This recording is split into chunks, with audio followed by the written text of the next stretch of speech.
बारामती कहो या पूना पिंपरी चिंचोड़, उन लोगों के लिए ख़ुसूसन और पूरे महाराष्ट्र के आवाम के लिए अमूमन बहुत दुख देने वाली बात है कि महाराष्ट्र के मौजूदा deputy chief minister Ajit Dada Pawar का जहाज़ क्रैश होने से इंतकाल हो गया।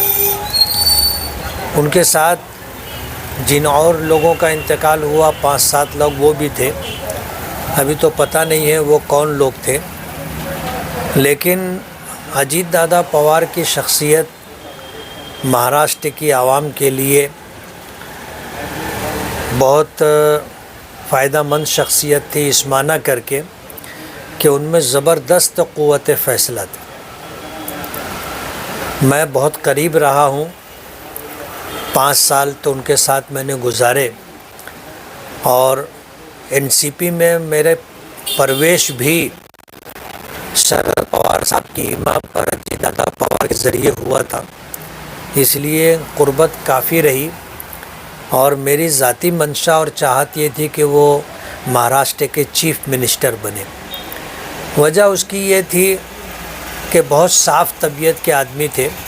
कोई काम अगर उनके पास ले कर के जाया जाता और वो काम होने वाला होता तो वो उसी वक्त उस काम के होने की फ़ोन करके बातचीत करके लाइन लगा दिया करते थे।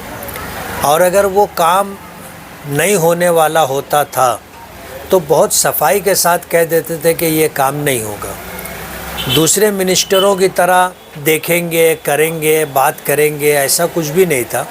है तो जगह पर काम करके देना, और नहीं होने वाला हो तो ये कह देना कि साफ़ सुथरी बात है कि ये काम नहीं होगा।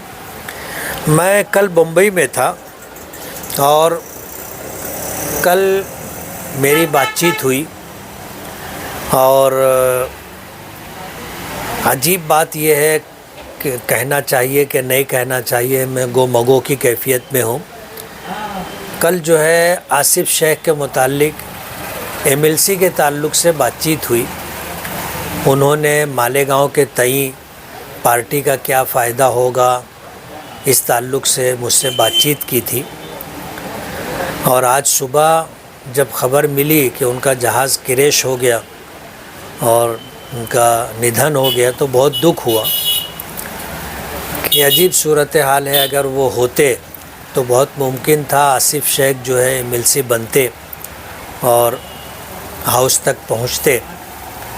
मालेगांव के लिए अच्छी बात होती कि बजाय 1 के 2 लोग होते निधि लाने में, मालेगांव के कामकाज करने में, मालेगांव के लिए अच्छा एक मौका बनता। लेकिन अब अजीत दादा पवार रहे नहीं।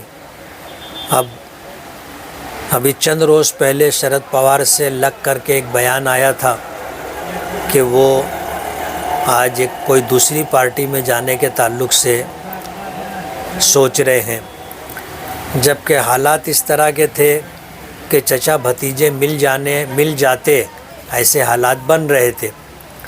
लेकिन आज जो सूरत हाल है महाराष्ट्र के लिए, हम लोगों के लिए बहुत दुख की बात है कि आज जो है डिप्टी चीफ मिनिस्टर के ओहदे पर रहते हुए उनका जहाज़ क्रैश हुआ।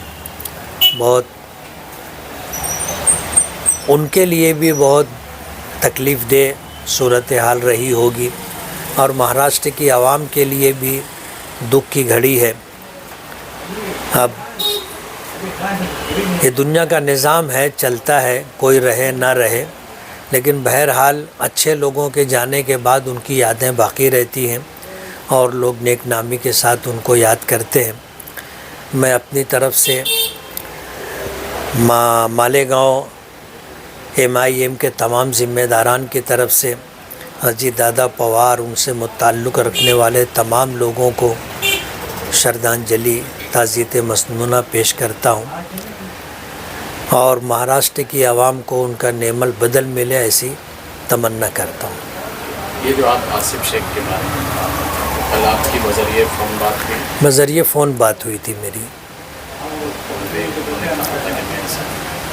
पूछ रहे थे वो मुझसे कि एमएलसी अभी बनाए जाएंगे तो आसिफ शेख को अगर एमएलसी बनाया जाता है तो उससे पार्टी को क्या फ़ायदा होगा, मालेगांव में पार्टी को क्या मजबूती मिलेगी।